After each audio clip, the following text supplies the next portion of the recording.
الحمد لله نحمده ونستعينه ونستغفره ونؤمن به ونتوكل عليه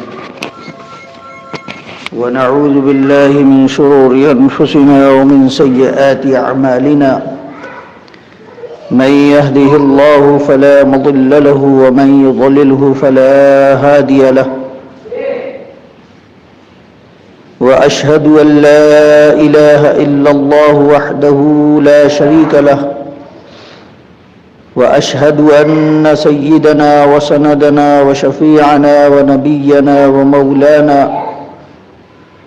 ومولانا محمدا عبده ورسوله صلى الله عليه وسلم تسليما كثيرا كثيرا أما بعد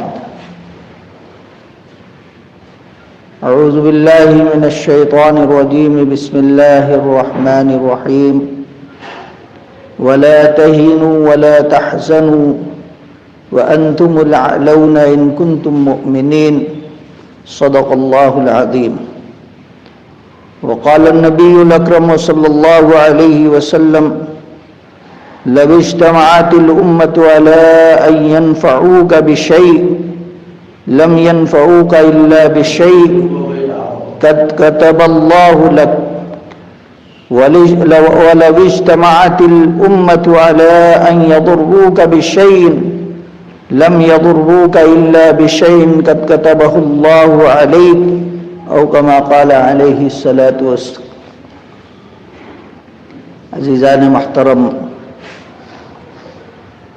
معزز سامعین، عزیز دوستو اور پردہ نشین خواتین، ماں اور بہنوں، کافی دیر سے آپ حضرات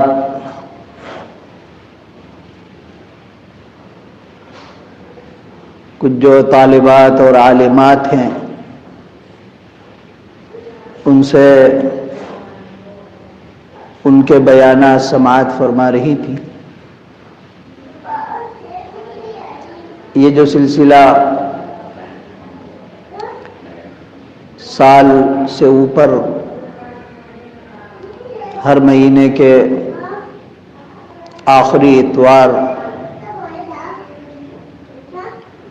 میں جمع ہو کر آپ سے بات کرنے کا یہ جو سلسلہ رکھا گیا ہے،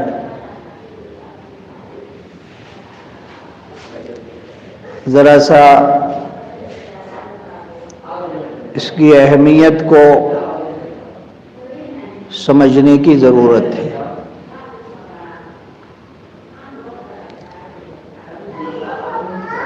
آج کے حالات میں اور فی زمانہ جس دور کے اندر ہم زندگی گزار رہے ہیں، علم اور معلومات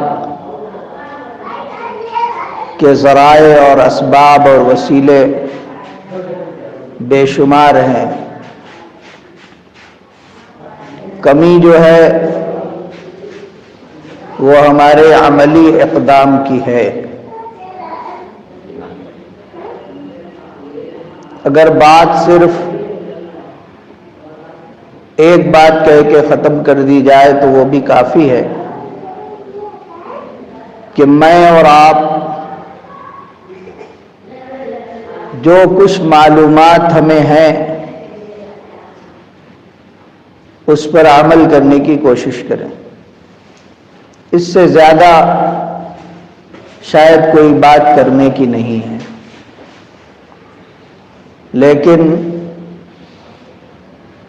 تعمیل ارشاد میں اور حکم کی تعمیل میں اور بار بار یاد دہانی کرانے سے مومنین کو جو نفع اور فائدہ ہوتا ہے، اس کے پیش نظر آپ حضرات کو دعوت دی جاتی ہے.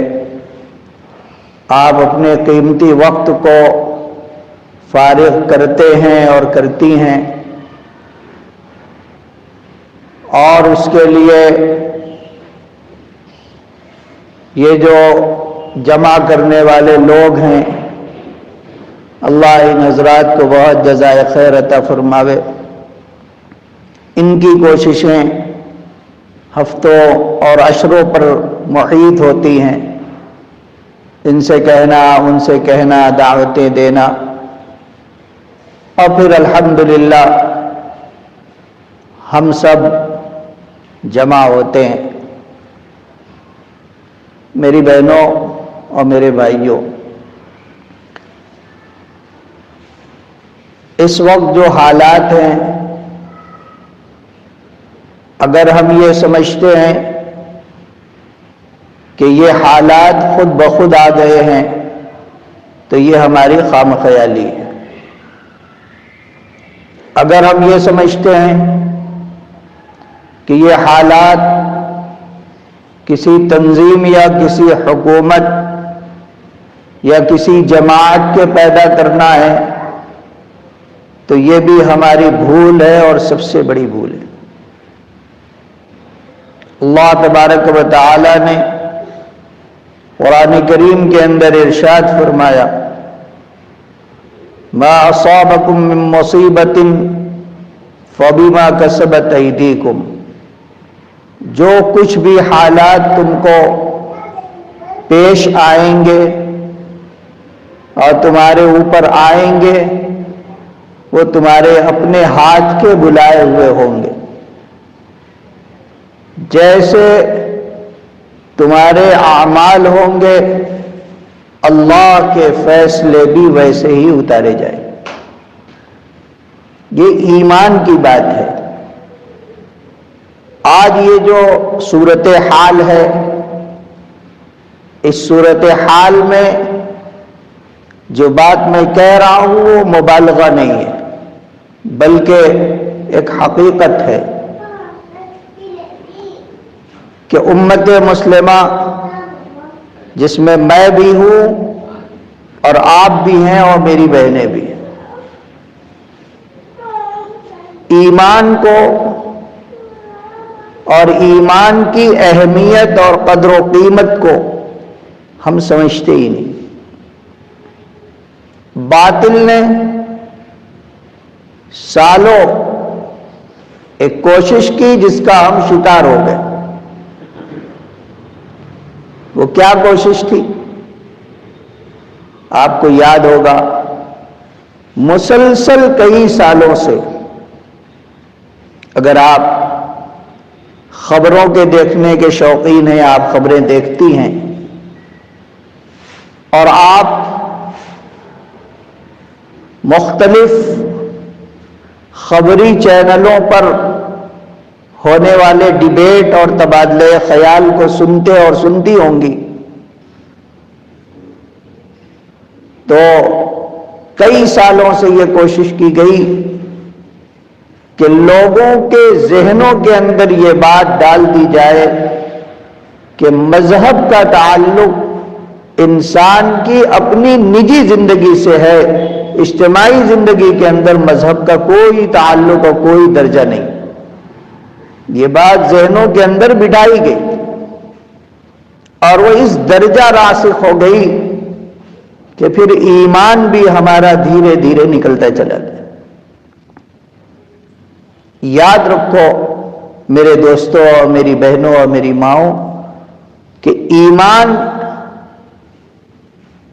جس کے لیے اللہ تبارک و تعالی نے انبیاء علیہم السلام کا ایک لمبا قافلہ 1.25 لاکھ انبیاء علیہم السلام لاکھوں سال پر محیط زمانے کے اندر اس دنیا میں آئے، اور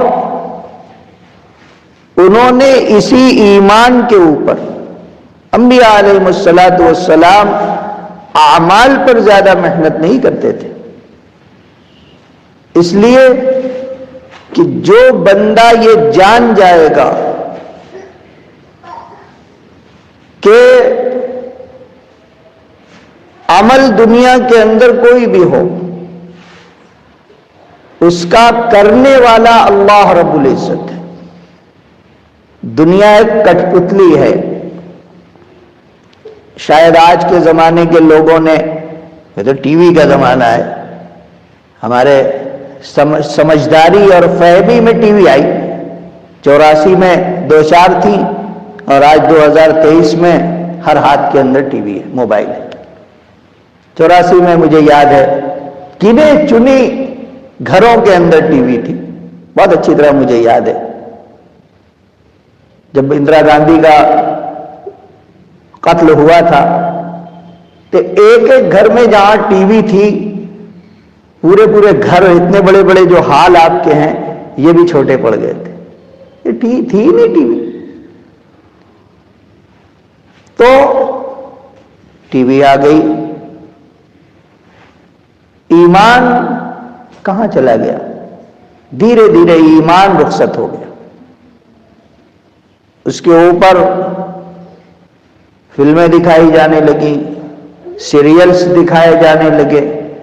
باطل نے یہ کوشش کی کہ آپ کی ایمان کے اوپر جو محنتیں ہو رہی ہیں اس سے آپ کو ہٹا کے آپ کو ایسے ڈبے کے پیچھے لگا دیا جائے کہ جس سے آپ کو فرصت ہی نہ ملے۔ اگر آپ اور میں اپنی 24 گھنٹے کی زندگی کا کیلکولیشن کریں تو شاید موبائل سے ہمارا چھٹکارا اور پیچھا چھوٹنا اتنی دیر ہوگا جتنی دیر ہم آنکھ بند رکھتے۔ جیسے اٹھے، اور اب تو موبائل ہی ہمیں اٹھاتا ہے، کیوں بھائی؟ اب الارم والی گھڑی کہاں ملتی ہے کسی کے گھر میں؟ اب وہ تو شو پیس ہو گئی، موبائل میں ہی الارم۔ باطل کی یہ کوششیں اور اس کا ڈائریکٹ اثر کہاں ہو رہا ہے؟ ایمان کے اوپر ڈائریکٹ اثر۔ اور ہم نے اس سلسلے میں کوئی زیادہ محنتیں بھی نہیں کی۔ سن رہے ہیں؟ تو جو مصائب ہم کو پہنچیں گے وہ ہمارے ہاتھ کی کمائی، ہمارے اعمال۔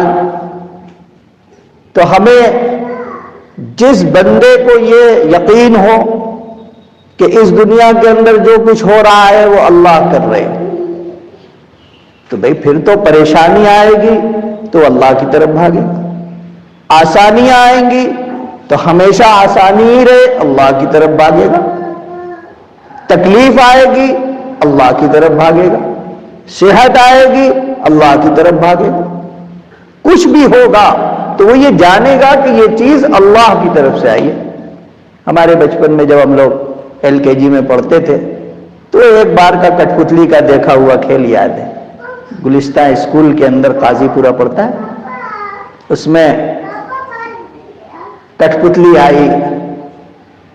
بچپن کا زمانہ تھا، یہ سمجھ ہی نہیں آیا کہ یہ سب دوڑ بھاگ کیسے کر رہے ہیں، لیکن کٹ پتلی کو دوڑانے والا، بگانے والا، لڑانے والا وہ اس پردے کے پیچھے بیٹھا ہوتا ہے۔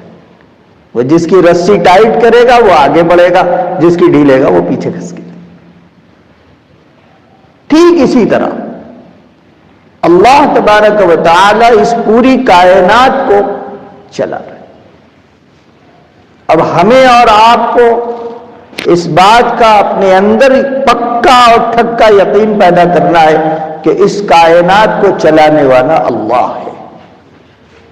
یہ جو آج کے حالات ہیں یہ ہماری ایمانی کمزوری کی دلیل ہے۔ ہم ڈرے ہوئے ہیں، خوف کے اندر ہیں، ہراس کے اندر ہیں، ڈپریس ہیں، بالکل مایوس ہو چکے ہیں۔ مسلمان کا کام مایوس ہونا نہیں، کیوں؟ اس کے پاس ایمان کی قوت ہے، اور جب وہ ایمان کی قوت کمزور پڑ گئی، دنیا کی کوئی حکومت، کوئی تنظیم، فرد واحد، سپر پاور آپ کا کچھ نہیں بگاڑ سکتا جب ایمان مضبوط ہوگا۔ اسی لیے اللہ تبارک و تعالی نے ارشاد فرمایا، لو اجتمعت الامت علی ان ينفعوک بشیء، اگر پوری امت، پوری دنیا کے انسان اس بات کے اوپر جمع ہو جائیں کہ وہ تمہیں کسی چیز کا فائدہ پہنچا دے. لم ينفعوك الا بشيء قد كتب الله لك. تو وہ آپ کو فائدہ نہیں پہنچا سکتے مگر جتنا فائدہ دینا اللہ نے آپ کے ذمہ لکھ لیا. یہ ہے ایمان کا حصہ. ہے آج ایسا؟ ہم تو آج سمجھتے ہیں کہ اگر میں نہ ہوتا تو میرا گھر نہ چلتا. اور یہ صرف مردوں اور عورتوں کی بات نہیں ہے. آج ہر شخص یہی سمجھتا ہے کہ یہ کائنات کا جو نظام چل رہا ہے وہ میرے رہنے سے چل رہا ہے. میں نہ ہوں گا تو لوگ کیا کریں؟ اللہ کیا فرماتے ہیں؟ لَوِ اجْتَمَعَتِ الْأُمَّةُ عَلَىٰ أَن يَنفَعُوكَ. اگر لوگ یعنی پوری دنیا جمع ہو جائے کہ وہ آپ کو کوئی فائدہ پہنچا دیں تو لم ينفعوك الا بشيء قد كتب الله لك. نہیں پہنچا سکتے. کیوں؟ اللہ نہیں چاہتے. پھر فرمایا وَلَوِ اجْتَمَعَتِ الْأُمَّةُ عَلَىٰ أَن يَضُرُّوكَ بِشَيْءٍ لَمْ يَضُرُّوكَ إِلَّا بِشَيْءٍ قَدْ كَتَبَ اللَّهُ عَلَيْكَ. اور اگر پوری دنیا مل کے تم کو چاہے کہ کوئی نقصان پہنچا دے تو وہ تم کو نقصان نہیں پہنچا سکتے. لیکن اتنا ہی نقصان پہنچے گا جتنا اللہ نے لکھ لیا. جس امت کو اللہ کے رسول صلی اللہ علیہ وسلم نے ایمان کا یہ پیمانہ دیا ہو وہ کیسے یہ کہہ سکتی ہے کہ بی جے پی کی حکومت کے اندر ہمیں نقصان ہو رہا؟ کیسے کہہ سکتی؟ میرے دوستوں اور میری بہنوں، ایمان کے بنانے کی ایک محنت ہے. ہم سب اللہ کے فضل سے یہاں جمع ہوئے ہیں اور جمع ہوتے رہے ہیں.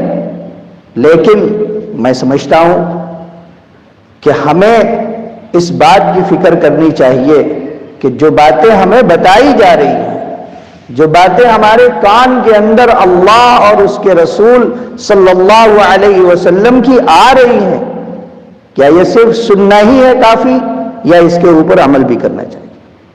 اسی لیے میں نے اپنی بچیوں سے جو خصوصاً ہماری فعال اور متحرک والنٹیئرس ہیں، میں نے ان سے پوچھا تھا کہ اگر آپ تیار ہیں ایمان بنانے کی اس محنت میں اور اس پورے معاشرے، بگڑے ہوئے معاشرے کو بنانے کی محنت میں آپ کچھ حصہ لینا چاہتی ہیں تو سب سے پہلے آپ کو اپنے اندر کی کوششوں کو اجاگر کرنا پڑے گا.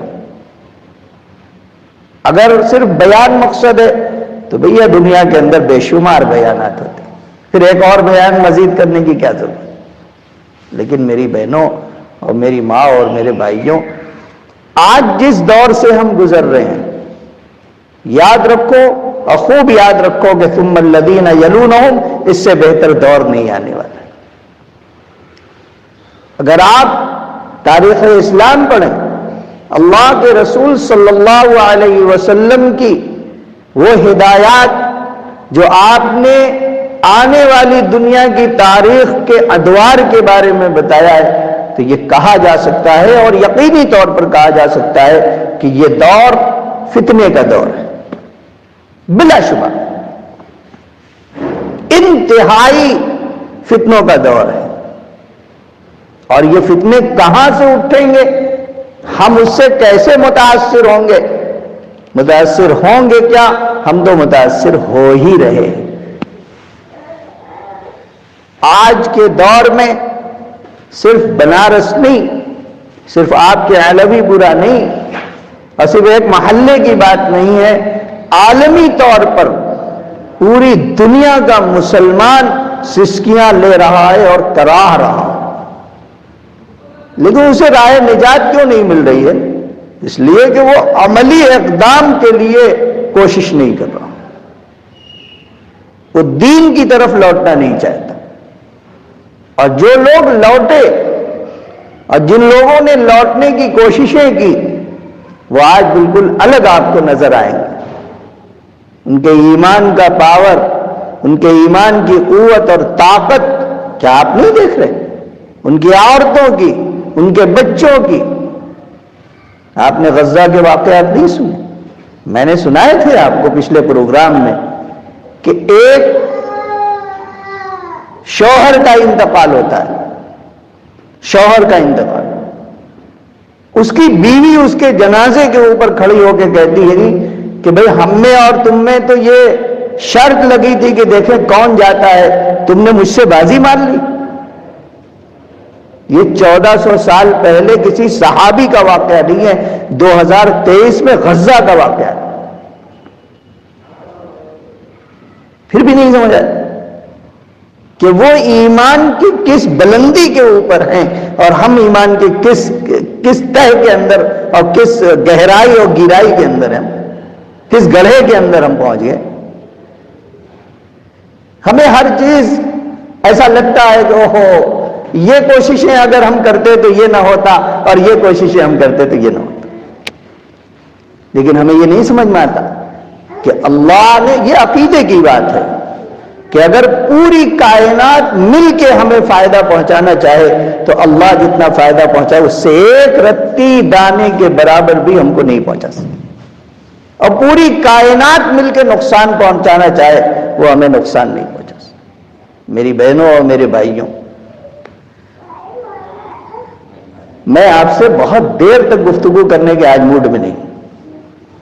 میں نے یہ کہا تھا اپنی بچیوں سے خاص طور پر، اس وقت 2 کام بتائے تھے. اگر ہم واقعی اپنے ایمان کو بچانے کی کوشش کرنا چاہتے ہیں اور یہ چاہتے ہیں کہ ہمارا خاتمہ بھی ایمان کے اوپر ہو. دیکھو ہم دعائیں کرتے ہیں، دعائیں کراتے ہیں، لیکن میرے بھائیوں اور میری بہنوں، کم سے کم ہمیں کوشش بھی تو کرنی پڑے گی. کیا دعاؤں سے صرف ہم کھانا کھا لیں گے؟ ٹھیک ہے تو کل سے پلیٹ رکھ لو اور کھانا رکھ لو اور کسی مولوی کو بلا لو کہ مجھے صاحب دعا کر دیجئے کہ یہ کھانا میرے پیٹ میں چلا جائے اور ہضم بھی ہو جائے، میرے پیٹ کو کچھ نہ کرنا پڑے اور باہر بھی نکل آئے اور میری صحت بھی ہو جائے. نہیں ہو سکتا. ایک مریض ہو جس کو چلنے کی قوت اور طاقت نہ ہو، آپ 1000 اور لاکھ بار اس کو کھڑا کریں وہ چل نہیں سکتا جب تک کہ اپنی ختم ہوئی قوت کو اکٹھا کر کے چلنے کی کوشش نہیں کرے گا. وہ ایک قدم نہیں چل سکتا. اور جو بندہ یا بندی اپنی کھوئی ہوئی قوت کو یا کھونے کے بعد بچی ہوئی قوت کو اکٹھا کر کے ایک قدم آگے بڑھائے گا، اللہ اس کو دوڑا دے گا. اس راستے میں کوشش کرنے والوں کو، چلنے والوں کو اللہ نے کیا فرمایا؟ فرمایا کہ جو بندہ یا بندی الذین جاہدوا فینا، ہمارے راستے کے اندر جو محنت برداشت کرے گا، چلے گا، مشقتیں برداشت کرے گا، مجاہدے کرے گا، گناہوں کو چھوڑے گا، حالات پر نظر رکھے گا، ان حالات سے 2 ہاتھ کرے گا. میں 2 ہاتھ جو لفظ میں نے بولا یہ بہت بامانہ لفظ بولا ہے. آج کے زمانے میں سب سے پہلی لڑائی انسان کی اپنے نفس کے اوپر ہے. سب سے پہلی لڑائی باہر سے نہیں ہے، اندر سے ہے، اپنے اندرون سے ہے.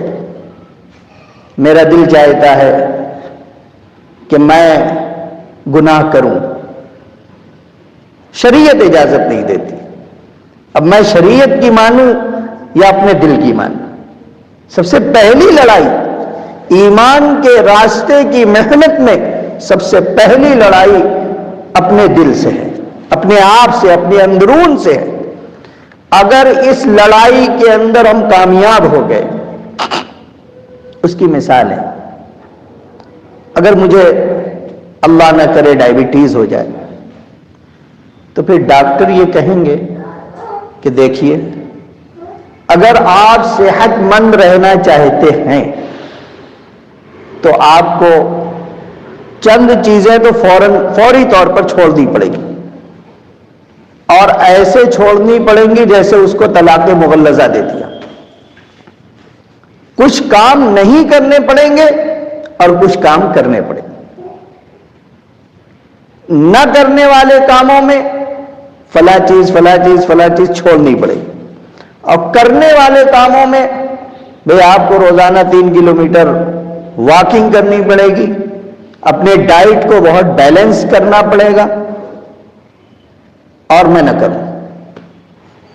اس چیز کے چھوڑنے میں میری لڑائی کس سے ہوگی؟ میری لڑائی میرے اپنوں سے نہیں ہوگی، میرے اندرون سے ہوگی۔ جب تک میں نہ چاہوں میں نہیں چھوڑ سکتا۔ اور ایسے بہت مریض دیکھے جنہوں نے نہیں چھوڑا اور اس کے وبال کو جھیل رہے ہیں، مزید تکلیفیں بڑھ رہی ہیں۔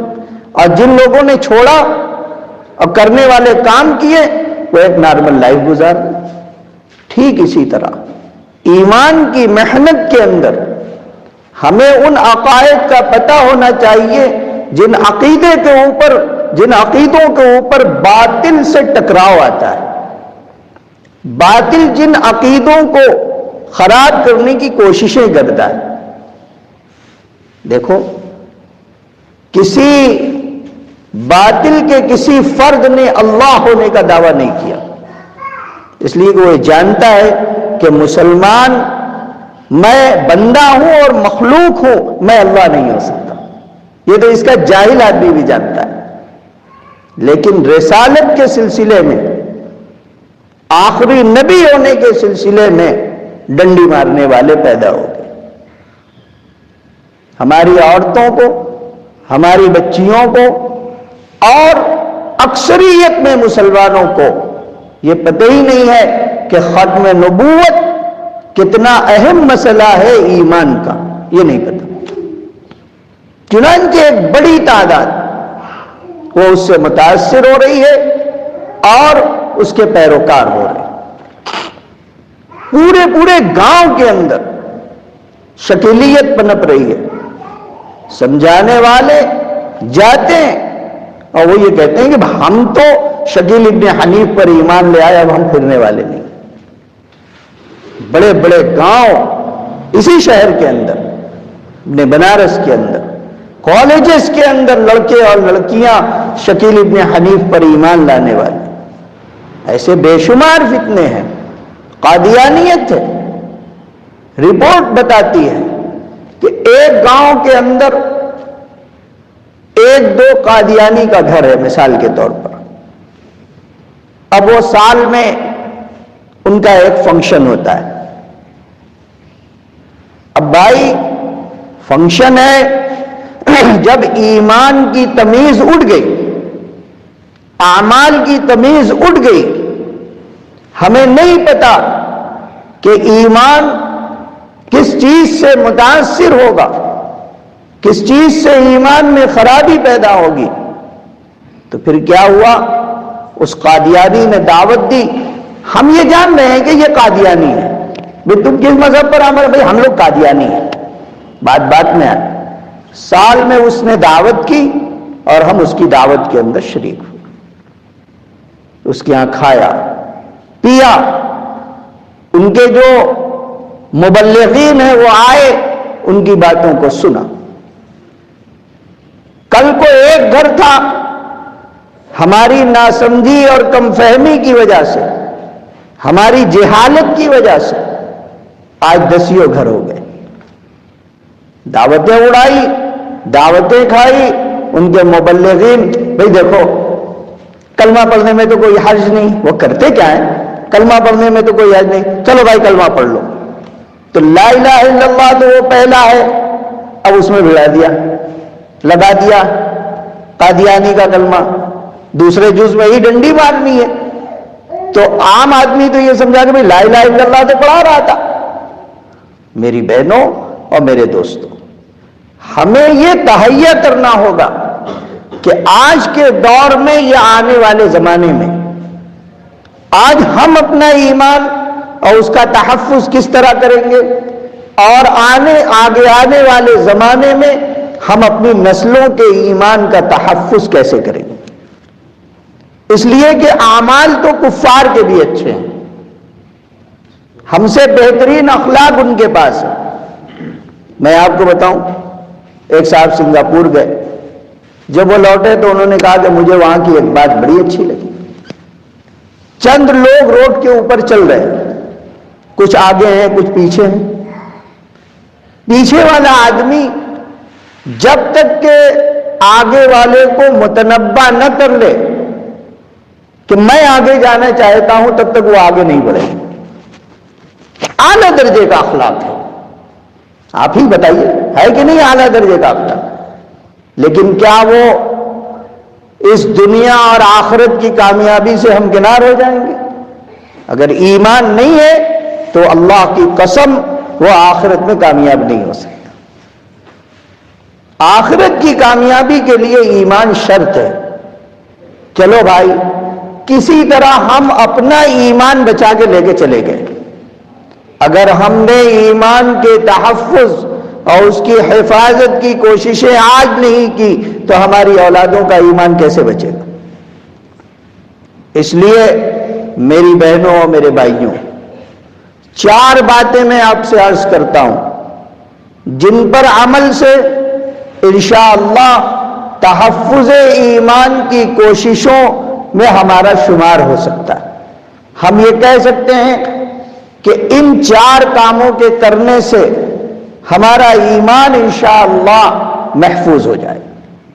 اگر ہم نے یہ کام کرنا ہے اور کرنا ہی ہے، ہم بہت غور سے اور بہت دھیان سے کم سے کم وقت میں آپ کو وہ 4 چیزیں بتانا چاہتا ہوں کہ اگر ہم نے اس کی کوشش کی تو انشاءاللہ اللہ کی رحمت سے، اللہ کی توجہ سے ہم اپنے بھی ایمان کو محفوظ رکھ سکیں گے اور اپنی آگے آنے والی نسلوں کے ایمان کو بھی تحفظ اور اس کی حفاظت کر سکیں۔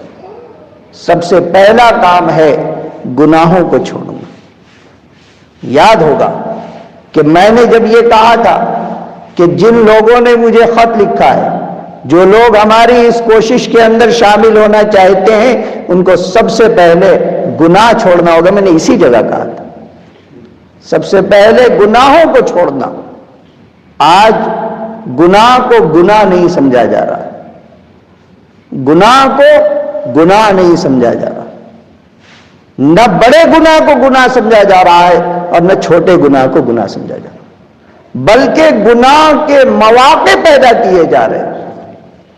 آپ کو معلوم ہونا چاہیے کہ گناہ کی 2 قسمیں ہیں، گناہ متعدی بھی ہوتا ہے اور گناہ لازم بھی ہوتا ہے۔ اب آپ کہیں کون سا وہ لے کے آئے؟ ایک ایسا گناہ ہے جو میری ذات تک محدود ہے، یہ لازم ہے، میری ذات تک ہے، میں نے کیا، میں اس کا جواب دے اللہ رب العزت کیا ہوگا۔ اور ایک گناہ ہے جو متعدی ہے، میں نے گناہ کیا، ایسا گناہ کیا جس کا اثر دوسروں تک جائے گا۔ جیسے ایک لڑکی، میں ایسی مثال دوں جس میں اس وقت ابتلاء عام ہے، بالکل ابتلاء عام۔ اب اس کو معیوب نہیں سمجھا جاتا، بالکل معیوب نہیں سمجھا جاتا، بلکہ مواقع پیدا کیے جاتے۔ مثال کے طور پر میری بچی ہے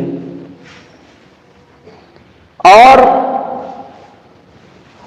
میں نے اس کا رشتہ متعین کر دیا ایک لڑکے سے، رشتہ لگا دیا۔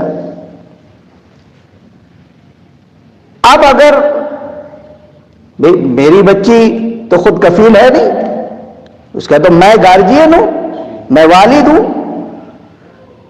اگر وہ چوری چھپے میرے موبائل سے فون کرتی ہے تو بھئی چلو اس گناہ کا وبال اس کے اوپر ہوگا، مجھے نہیں معلوم، سب ڈیلیٹ کر دیا نمبر، چلو بھائی، لیکن میں اس کو بلا ضرورت ایک موبائل دوں اور پھر وہ بات کرے تو یہ کیا ہے؟ یہ گناہ کیا میں نے، لا کے دیا میں نے بلا ضرورت۔ ایسے نوجوان اور نوجوان لڑکے اور لڑکیاں معاشرے کے اندر ہزاروں ہیں جن کو موبائل کی کوئی ضرورت نہیں ہے مگر ان کے پاس موبائل۔ آپ غور کر لیں، اپنے گھر کے اندر غور کر لیں۔ اگر کوئی لڑکا ہے، میں نے یہ بات بہت تفصیل کے ساتھ جمعہ کے خطاب کے اندر بتائی تھی کہ موبائل کی کیا ضرورت ہے، آخر کیا ضرورت ہے؟ آپ خود مجھ سے مت پوچھئے، مجھ سے مت کہیے۔ آقا علیہ الصلوۃ والسلام نے فرمایا استفت قلبک، اپنے دل سے پوچھ۔ ایک فتویٰ دینے والا مفتی تمہارے دل کے اندر بیٹھا ہے، تم اس سے پوچھ لو کہ یہ بات صحیح ہے کہ غلط۔ آج ایسے ہزاروں نوجوان بچے اور بچیاں ہیں جن کو میں نہیں سمجھتا کہ موبائل کی ضرورت ہے مگر ان کے پاس موبائل۔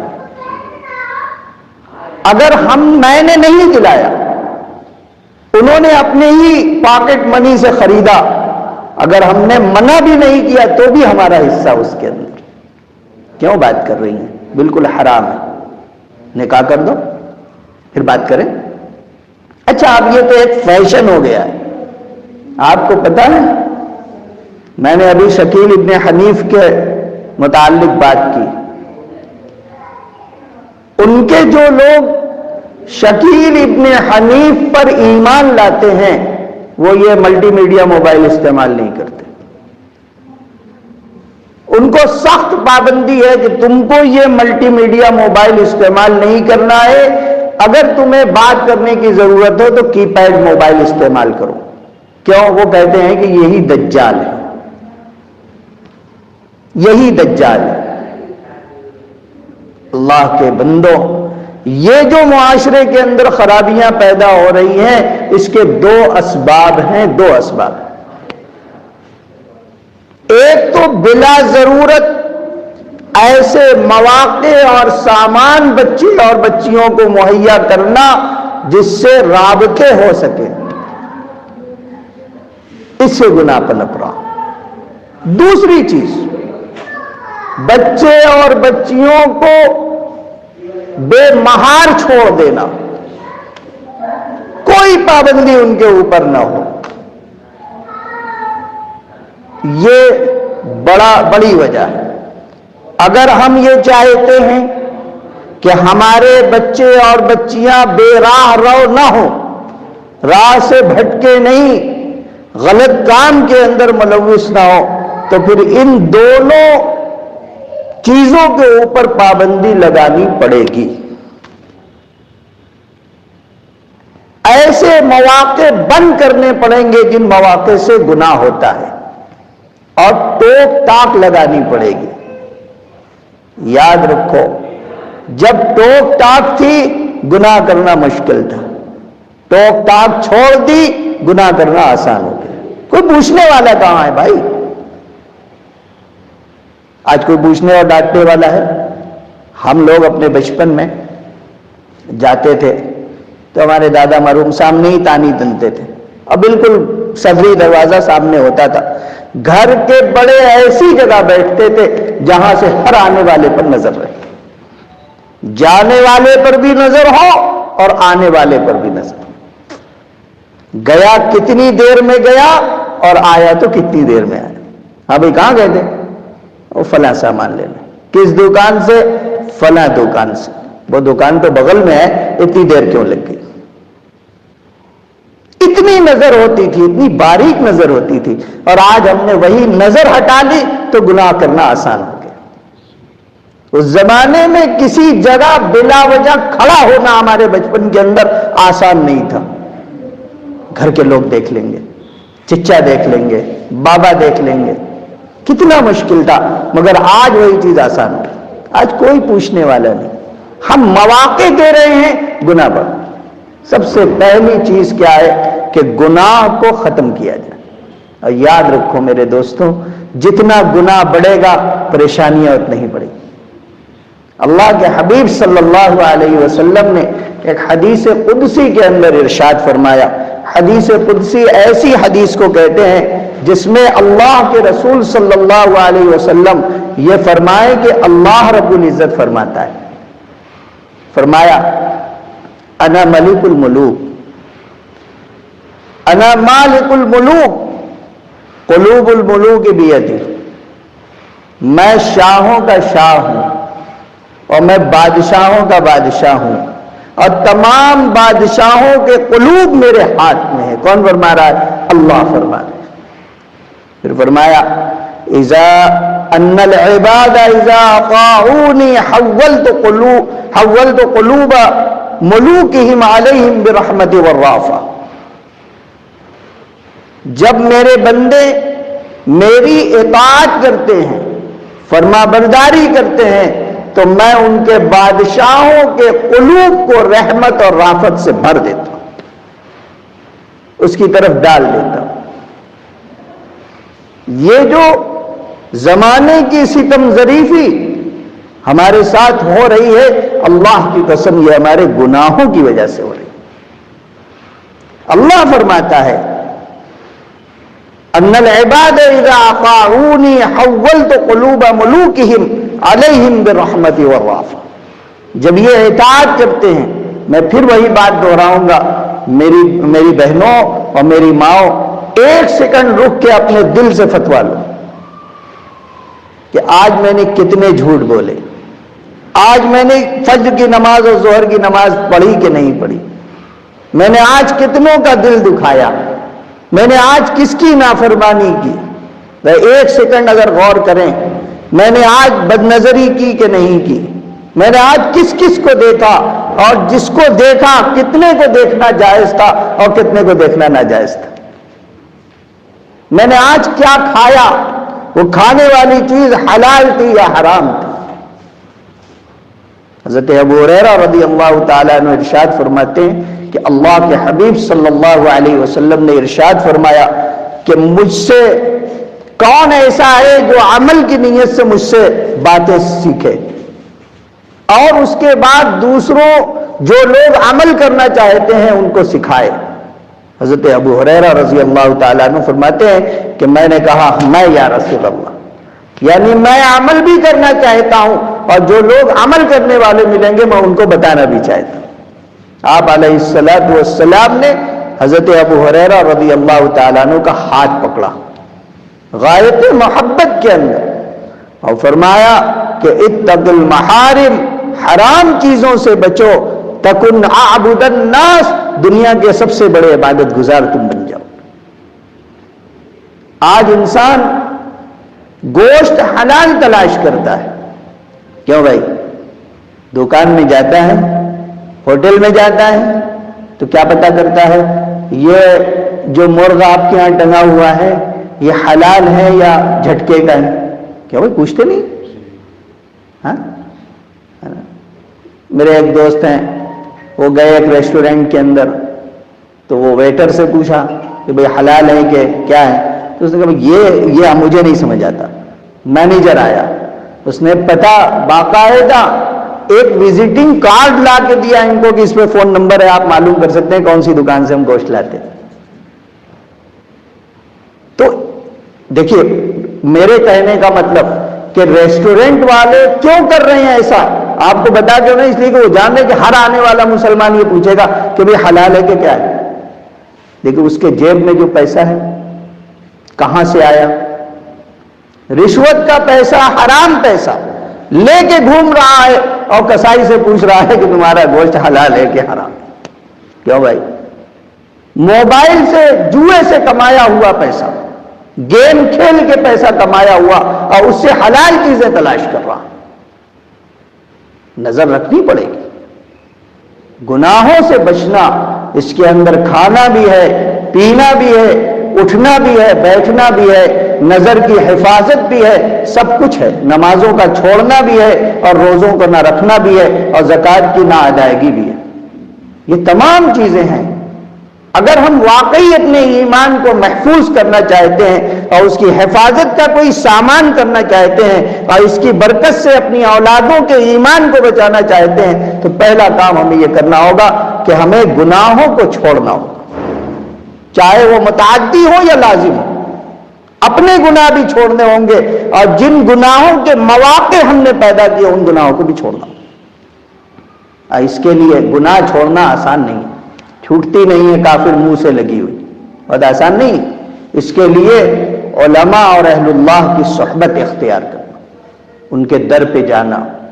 مجھے بڑی خوشی ہوئی, پرسوں جمعرات کو ایک صاحب آئے سرئیاں سے, پڑاؤ گئے رات میں, اور کہا کہ میں آپ کے ساتھ کچھ وقت گزارنا چاہتا ہوں. میری تو اندر سے حالت خراب ہو گئی کہ بھئی میں تو خود ہی کمینہ آدمی ہوں, میرے ساتھ گزار کے اور کمینے بنو گے. لیکن ایسے داعیے اگر ہر فرد کے اندر پیدا ہو جائے, معاشرہ تو اللہ کی برکت اور اللہ کی توجہ سے ایک سیکنڈ کے اندر سدھر جائے. گناہ چھوڑنا, اس کے لیے علماء کے پاس, علماء نہیں اہل اللہ کے پاس دوڑ دوڑ کے جانا اپنے ہر مسئلے میں. مجھے بہت خوشی ہوتی ہے جب لوگ موبائل ہی پہ صحیح مجھ سے کسی عمل کے بارے میں مسئلہ پوچھتے. جمعہ کے دن میں یہاں سے, پچھلے جمعہ کی بات ہے, اس جمعہ کو تو آیا نہیں تھا, پچھلے جمعہ کو میں جا رہا تھا, راستے میں ایک صاحب کا فون آیا کہ میرے بھائی بہت کمزور آدمی ہیں, ان کی بل بقایا ہے, ہم زکوٰۃ سے ان کی مدد کا. ہم نے کہا زکوٰۃ سے کیوں کرنا چاہتے ہو بھائی, بغیر زکوٰۃ کے کر دو. کہاں وہ بھی ہو سکتا ہے, لیکن ہم لوگ فی الحال چاہتے ہیں کہ زکوٰۃ سے. ہم نے کہا کر سکتے ہو, لیکن اگر صحیح مال بغیر زکوٰۃ کے مال یعنی کیپیٹل مال سے کرو گے تو اور ثواب ملے گا. کہاں مجھ سے وہ بھی ہو سکتا ہے مگر ابھی گنجائش نہیں. تو ہم نے کہا کہ جتنا مال کیپیٹل سے کر سکتے ہو وہ کرو, اور جتنا بچ جائے اس کو زکوٰۃ دو. تو ان کے پوچھنے کا مقصد یہ تھا کہ کیا ہم جا کے وہ ادا کر دیں تو ہماری زکوٰۃ ادا ہو جائے گی. ہر مسئلے میں شادی ہو اہل اللہ کے پاس جاؤ. ویسے ہم نکاح کرنا چاہتے ہیں, نکاح رسول اللہ صلی اللہ علیہ وسلم کی سنت ہے, آپ کے صحابہ اور صحابیات کی سنت ہے. ہمیں کیسے کرنا چاہیے؟ یہ نہیں کہ نکاح کے لیے تو بلایا باورچی کو, ہاں صاحب پلیٹ آپ کا کتنے کا پڑے گا, ہاں کیٹرین والے کو بلایا, لان والوں کو ان سے سمجھ رہے ہیں. نہیں, نکاح کے بارے میں بھی کوئی مر جائے کسی عالم کے پاس جاؤ. ویسا ہم نہیں جانتے, آپ چلے, آپ ڈائریکشن دیجئے, ہم اپنے مردے کو نہلا لیں. جنازہ پڑھانا ہے مولوی صاحب آپ ہم کو سکھا دیجئے, ہم اپنے والد کی جنازہ پڑھا دیں. اللہ کے بندے اور بندیوں, ایسے ہزاروں آپ کو ملیں گے جو جنازے کی نماز کے اندر شامل ہیں مگر انہیں جنازے کی دعا نہیں آتی. انہیں تو یہ بھی پتہ نہیں ہے, اکثریت کو یہ پتہ نہیں ہوتا کہ اگر ہماری ایک تکبیر چھوٹ گئی تو میری نماز ہوئی کہ نہیں. پوچھ لینا کسی سے کہ مولوی یار جھوٹ بولتا ہے کہ صحیح بولتا ہے, پوچھ لینا. تو پوچھ لینا, کسی سے پوچھ لینا کہ 4 تکبیریں ہوتی ہیں جنازے میں, اگر کسی کے 2 چھوٹ گئی یا 1 چھوٹ گئی تو اس کی جنازے کی نماز ہوئی کہ نہیں, اس کو کرنا کیا ہے. اب میں نہیں بتاؤں گا, آپ مسکرائے نہیں, میں بالکل بتانے والا نہیں.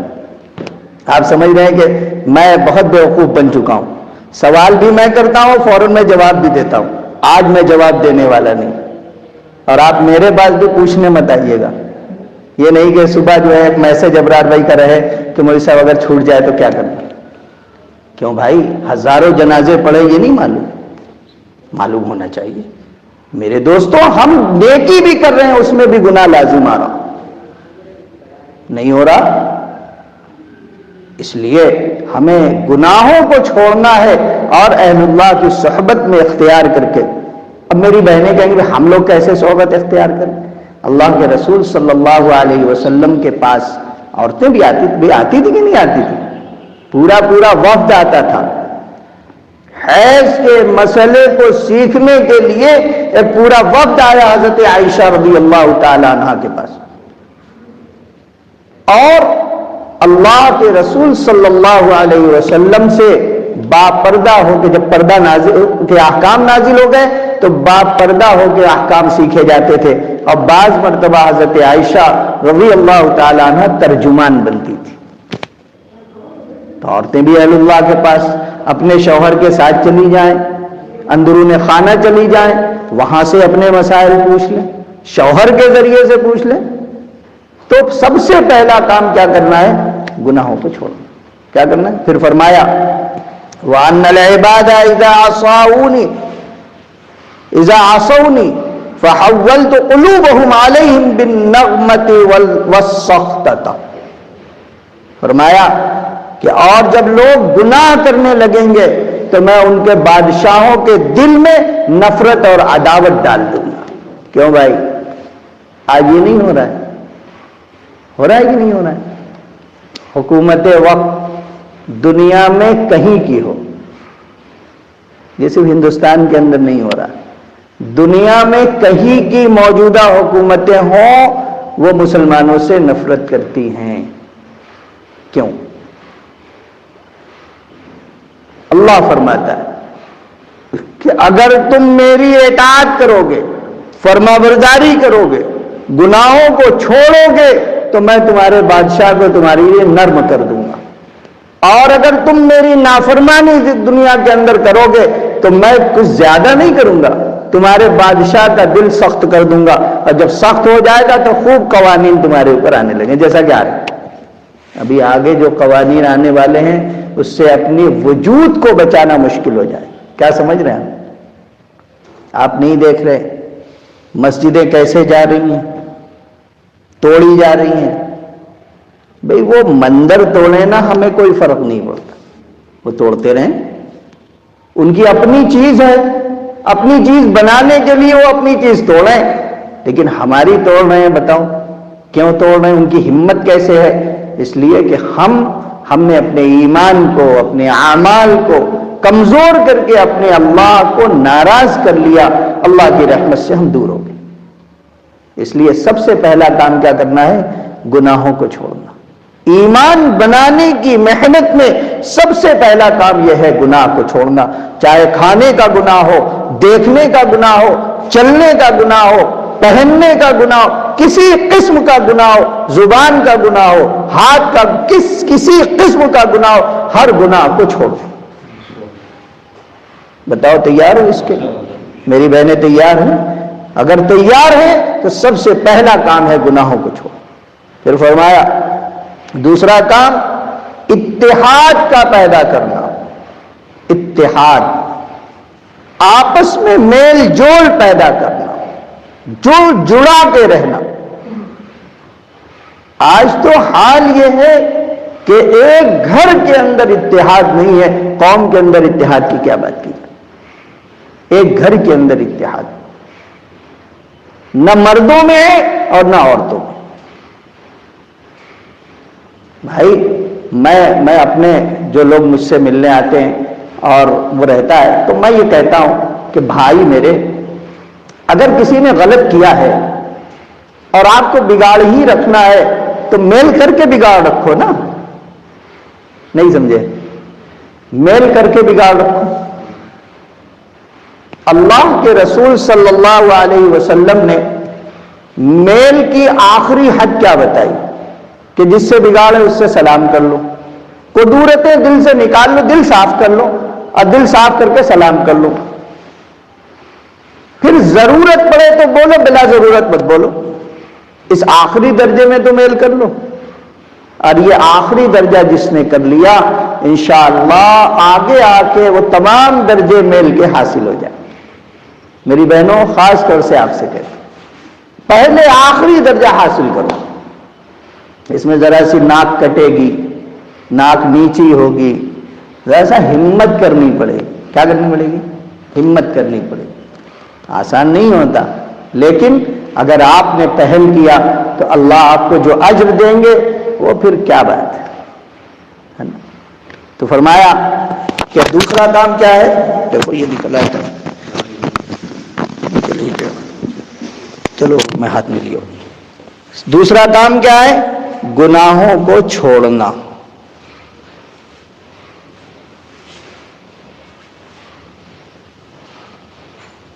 اچھا، لڑائی اور جو جھگڑے ہوتے ہیں آج ہر گھر میں، باہر، جہاں جہاں آپ جائیں ہر جگہ لڑائی جھگڑا ہے. تو اگر میں اس لڑائی جھگڑے کو ختم کر دوں، انعام کیا ملے گا؟ والعافین عن الناس، اور جو لوگوں کو لڑائی جھگڑے ہونے کے بعد معاف کر دیں، تو واللہ یحب المحسنین، تو اللہ ایسے لوگوں کو پسند فرماتے ہیں۔ کس کو پسند فرماتے ہیں؟ جو لڑائی جھگڑے کو چھوڑ دے اور اتحاد پیدا کر دے۔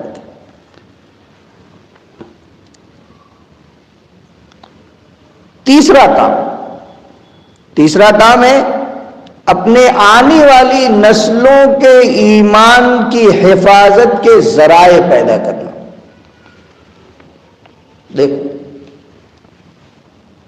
آج ہمارے معاشرے کے دو طبقے ہیں، ایک امراء کا طبقہ اور ایک غرباء کا طبقہ۔ امراء کے طبقے میں بھئی پیسے والے لوگ، اور ایک طبقہ ان سے دوسری کیٹیگری میں ہے، متمول لوگوں کا یا 20 کے جو لوگ ہیں۔ ایک تو اوپر ہے بہت امیر لوگ، دوسرے ہیں کہتے ہیں کہ کھاتا کماتا ہے، ایک کھا کما رہے، اور تیسرا طبقہ غریب لوگوں کا ہے۔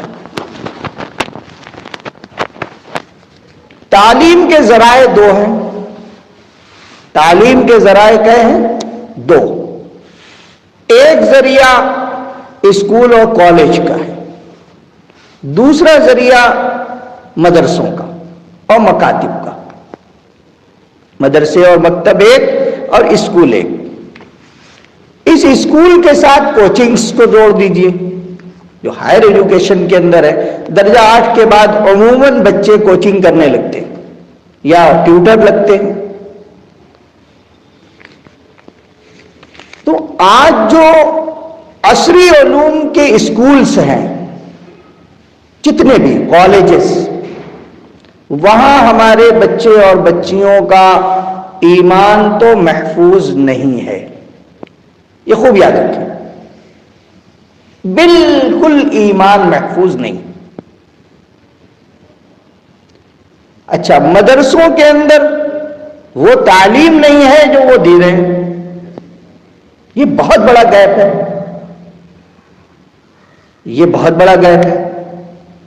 تو پہلی کوشش تو یہ کی جائے، محلے کے چند لوگ مل کے، شہر کے 20 لوگ مل کے، کہ ایک ایسی درسگاہ قائم کی جائے، پرائمری لیول کی نہیں، ہائر ایجوکیشن کی، کم سے کم درجہ 5 کے بعد کی، درجہ 5 کے بعد کی ایسی درسگاہ قائم کی جائے جس کا ماحول دینی ہو، تعلیم عصری ہو۔ میری بات کو سمجھ رہے ہیں میری بات کو؟ بچے اور بچیوں کا الگ الگ، ایسی درسگاہیں شہر کے ہر علاقے میں ایک بڑی قائم کی جائے۔ اس کے لیے جتنا پیسہ ہو سکے آپ اپنے دیگر تقریبات میں سے نکال کے اس میں لگائیں۔ آگے آنے والی نسلوں کے ایمان کے تحفظ کا یہ ذریعہ ہے۔ خوب یاد رکھیں میں کیا کہنا چاہ رہا ہوں۔ عصری علوم کی جو درسگاہیں موجودہ ہیں، مسلمز کی ہوں یا نان مسلم کی، میں سب میں گیا ہوں، میں سب کے ماحول کو جانتا ہوں، مسلمز یا نان مسلمز، ایک دو چھوڑ دیجئے، تو وہ اس لیول کی نہیں ہے۔ ہمارے شہر کے اندر نان مسلمز اور مسلمانوں کی جو ہائر ایجوکیشن کے بڑے بڑے کالج اور اسکول ہیں، وہاں ایمان چاہے مسلمان کا ہو یا غیر مسلم کا ہو، وہاں ہمارے بچے اور بچیوں کا ایمان محفوظ نہیں ہے۔ کیوں؟ پڑھانے والے نان مسلم سے، پڑھنے والے نان مسلم سے۔ ہمارے جو 30 سے 40% بچے اسکولوں کے اندر جا رہے ہیں، ان کے ساتھ 60% بچیاں اور بچے نان مسلم سے۔ دوسرا بڑا خطرہ کو ایجوکیشن کا ہے، مسلمز بھی کو ایجوکیشن اور نان مسلم اسکولز بھی کو ایجوکیشن، مخلوط نظام تعلیم. یہ ٹاپک بہت اہم ہے. اگر آپ اس پر کچھ کام کر سکتے ہیں تو آپ پھر ایسے لوگوں سے ملیے جو اس میں کام کر رہے ہیں یا کرنا چاہتے ہیں. اور اگر آج آپ نے یہ کام کر دیا، آپ اس کے لیے فاقے کر جائیے گا، آپ اس کے لیے اپنی تمام جائیدادیں بھی بیچ دیں گے، تو انشاءاللہ اس سے بڑا گھر اللہ آپ کو جنت میں دیں گے. یہ معمولی کام نہیں ہوگا، یہ وہ کام ہوگا جو آج کے بعد 50 سال کے بعد آنے والی نسلوں کے، اور جب ایمان کے ایسے تھپیڑے چلیں گے کہ کوئی ایمان والا باقی نہیں رہے گا، تو ان بچوں کے ایمان کی حفاظت کا ذریعہ یہی اسکول اور کالج ہوگا. خوب یاد رکھیں، میری باتوں کو غور سے سنیں، بہنیں بھی سنیں. آپ گہنوں کے پیچھے نہ پڑیں، آپ شادی کی تقریبات کے پیچھے نہ پڑیں، آپ بڑے بڑے اور بہت اچھے گھر بنانے کے پیچھے نہ پڑیں.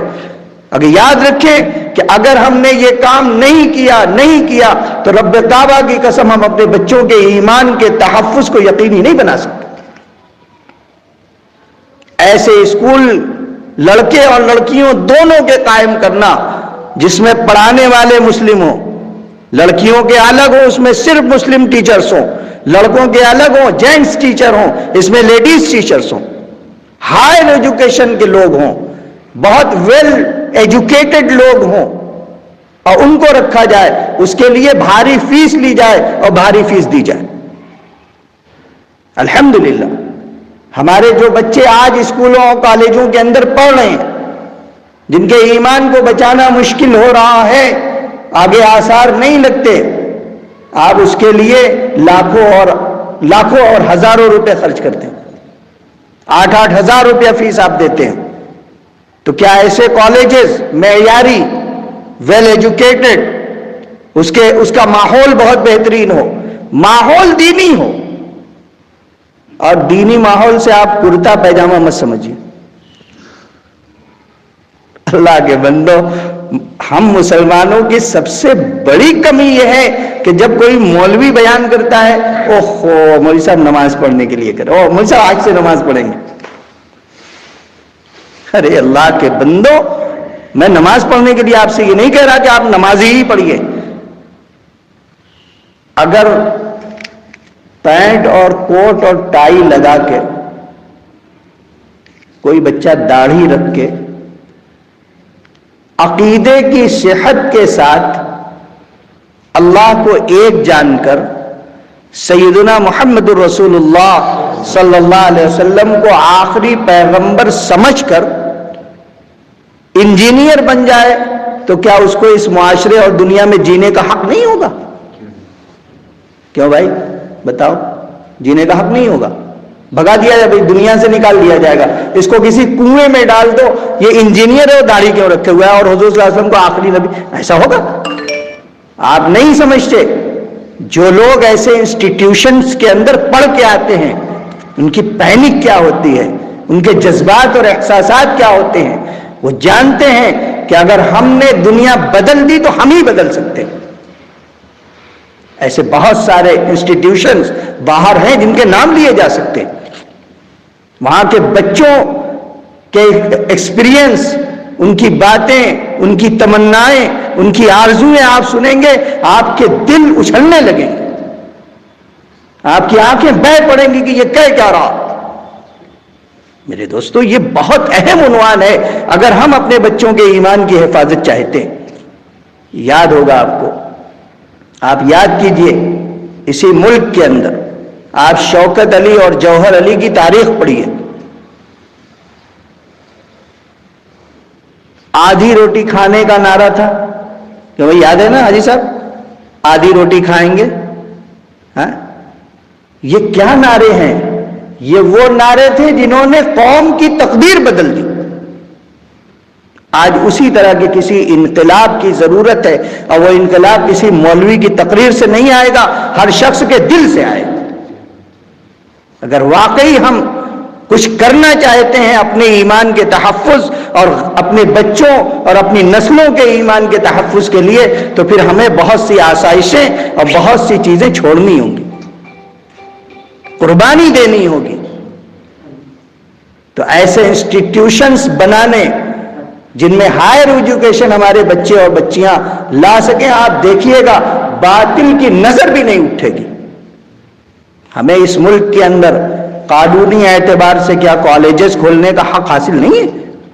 ابھی ہے اور کھل بھی رہے ہیں اور کھلے ہوئے ہیں. ہم کیوں اس سلسلے میں بالکل کان منہ بند کیے ہوئے ہیں؟ میرے دوستوں، تیسری چیز کیا ہے؟ ایسے ذرائع، ایسے اسکولز، ایسی تعلیم گاہیں، اور دوسرے نمبر پر مدرسے کے ماحول کو اور زیادہ دینی بنانے کی ضرورت ہے. جتنا دینی ہے اس سے زیادہ دینی بنانے کی ضرورت ہے. عقیدے کی بہت پختہ تعلیم دینے کی ضرورت ہے. آپ اگر واقعی میری بہنوں سچے دل سے آپ بدلنا چاہتی ہیں، اپنے بچے اور اپنا ایمان کا تحفظ کرنا چاہتی ہیں، تو آج سے آپ ایک کام کیجئے. بک اسٹالز کے اوپر تعلیم الاسلام ملتی ہے، ہندی میں بھی ملتی ہے، اردو میں بھی ملتی ہے. وہ لے لیجئے، اس کا پہلا حصہ پڑھیے اور عمل کرنے کی کوشش کیجئے. پھر دوسرا حصہ پڑھیے. پہلا حصہ جو عقیدے سے تعلق رکھتا ہے اس کو پڑھیے، جو باتیں قابل عمل ہوں اس پر عمل کیجئے، اور جو باتیں سمجھنے کی ہوں وہ کسی عالم سے، کسی اللہ والے سے سمجھیے. اپنے عقیدے کو بہت مضبوط کیجئے، بہت مضبوط کیجئے، قبل اس سے کہ دجال کے فریب میں ہم مبتلا ہو جائیں. قبل اس سے ہم اپنے عقیدے کی معلومات کو اور اپنے عقیدے کو بہت مضبوط کریں. اگر ہم نہیں کریں گے تو ہم دجالی فتنوں سے بچ نہیں پائیں گے، اور اس کا ڈائریکٹ حملہ ہمارے جسم کے اوپر نہیں ہوگا، ہمارے ایمان کے اوپر ہوگا. آخری چیز، حقوق کی ادائیگی. اگر ہم اپنے ایمان کو باقی رکھنا چاہتے ہیں، ایمان کو بنانا چاہتے ہیں، اور کچھ کر گزرنا چاہتے ہیں اپنے لیے بھی اور اپنی آنے والی نسلوں کے لیے، تو اپنے حق کو چھوڑ دینا اور دوسرے کے حق کو ادا کرنا. قطع نظر اس سے کہ جس کا حق ہے وہ مسلمان ہے، یہودی ہے، عیسائی ہے، کہ غیر مسلم ہے، چمار ہے، کہ دلت ہے، کون ہے اس سے مطلب نہیں. ٹھاکر ہے کہ پنڈت ہے، کہ مسلمان ہے اور خان ہے کہ انصاری، اس سے کوئی مطلب نہیں. عورت ہے کہ مرد ہے، بچہ ہے کہ بوڑھی ہے، کوئی اس سے مطلب نہیں. جس کا جو حق ہے اس حق والے تک ہم حق پہنچا دیں. اگر یہ چار کام کیے، پہلا کام گناہوں کو چھوڑنا، دوسرا کام نہیں یار یہ ابرار بھائی ہمارے ہیں، یہ کچھ یاد نہیں رکھتے. دوسرا کام ہے اتحاد اور اتفاق پیدا کرنا. اور تیسرا کام ایسی درسگاہیں. میں کہتا ہوں کہ جن گھروں کے بچے اور بچیاں انگلش میڈیم اسکول کے اندر پڑھتے ہیں ان کو آپ 2 ٹیوشن لگاتے نہیں لگاتے عموماً. ایک تو حافظ جی آئیں گے وہ قرآن پڑھائیں گے، اور ایک سر آئیں، ایک پیر آئے گا، ایک سر آئیں گے. نہیں ہنسنے کی بات نہیں ہے. میں اپنے بچوں سے کہتا ہوں کہ دیکھو اسکول میں سر ہوتا ہے اور مدرسوں میں پیر ہوتا ہے، اور سر بغیر پیر کے قائم نہیں رہے گا. اس لیے تم سمجھو کہ یہ مدرسے بنیاد ہے. نہیں سمجھے میری بات؟ سر بغیر پیر کے قائم نہیں رہے گا، اس لیے یہ سمجھو کہ تمہارے مدرسے اس قوم اور اس دنیا کی بنیاد. مدرسے نہیں ہوں گے تو تمہارا سر بھی باقی نہیں رہے گا. تو ایک سر آئے، ایک پیر آئے، ہے نا، مولوی صاحب آئے اور سر آئے. تو ان 2 لوگوں نے کیا پڑھایا؟ سر نے تو وہ جو پڑھ کے آیا ہے وہی پڑھایا، ہے نا، انگریزی، میتھ، سائنس اور سوشل سائنس اور پتہ نہیں کیا کیا کیا، SST اور فزکس، کیمسٹری، جو پڑھانا ہے. اور مولوی صاحب نے کیا پڑھایا؟ نورانی قاعدہ پڑھایا، قرآن صحیح کرا دیا. عقیدہ کون پڑھائے گا؟ نہیں، میرا سوال ہے، پوچھو اوپر سے، عقیدہ کون پڑھائے گا؟ عقیدہ کس نے پڑھانا ہے؟ عقیدہ آپ پڑھائیے، تعلیم اسلام لے لیجئے اور اپنے بچوں کو رٹائیے نہیں. اس سے کہیے کہ اللہ ایک ہے تو کیسے ایک ہے اللہ، اور اللہ کو تم مان رہے ہو تو کیسے مان رہے ہو؟ اللہ کھلا رہا ہے، بتاؤ اللہ کھلا رہا ہے کہ نہیں کھلا رہا؟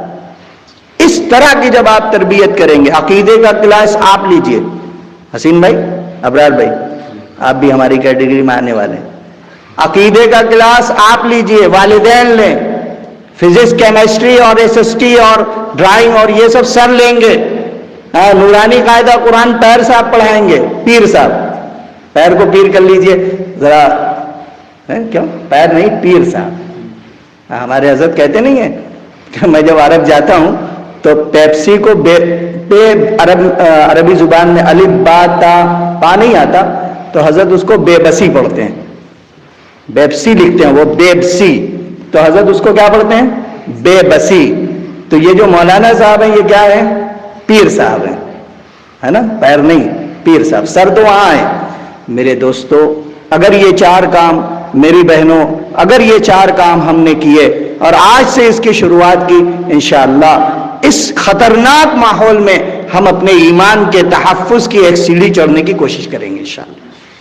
اس لیے میری بہنوں اور میرے بھائیوں، یہ گزارشات تھی. میں نے کوئی بیان نہیں کیا آپ سے، میں نے اپنی گزارشات رکھی ہیں. میں بھی کوشش کروں گا کہ آج سے میں ان چار چیزوں میں جہاں کوتاہی ہے اس کوتاہی کو دور کروں، جہاں کمی ہے اس کمی کو دور کروں، اور جہاں زیادتی ہے اس زیادتی کو کم کروں، بیلنس کروں. اور آپ بھی یہ کوشش کریں. اگلے مہینے جب پروگرام کہیں بھی ہوگا تو میں رپورٹ لوں گا. سب سے پہلے رپورٹ جمع ہوگی، اس کے بعد بیان ہوگا. رپورٹ قابل قبول ہوگی تو بیان ہوگا، اور نہیں تو وہی سبق. پھر اس کو چھٹی نہ ملی جس نے سبق یاد کیا. جو سبق یاد کرے گا اس کو چھٹی نہیں ملے گی، اور جو سبق یاد نہیں کرے گا اس کو چھٹی. میں آپ حضرات سے بھی لوں گا رپورٹ اور اپنی بہنوں سے بھی لوں گا. گناہ چھوڑا تو کتنا چھوڑا، کرتے تھے تو کتنا کرتے تھے. اور میں اپنی بھی رپورٹ دوں گا انشاءاللہ. میں اپنی بھی رپورٹ دوں گا کہ بیان سے پہلے جو گناہ میں کرتا تھا وہ آپ تو نہیں جانتے نا، لیکن میں صاف بات کہہ رہا ہوں. میں یہ کہوں گا کہ ہاں میں نے وہ گناہ چھوڑ دیا انشاءاللہ. آج نہیں بتاؤں گا کہ گناہ کون سا کرتا ہوں، لیکن آگے یہ بتاؤں گا کہ میں چھوڑ کے آیا ہوں. ایک آدھ مہینے کے بعد پتہ لگے گا انشاءاللہ آپ کو. میں بھی کوشش کروں، آپ بھی کوشش کریں. جب سب مل کے کوشش کریں گے، اللہ کی رحمت سے کوئی بات بعید نہیں ہے. اللہ تعالی ہم سب کو کہنے سننے سے زیادہ عمل کی توفیق عطا فرمائے. وآخر دعوانا الحمدللہ رب العالمین. کچھ اور ہے؟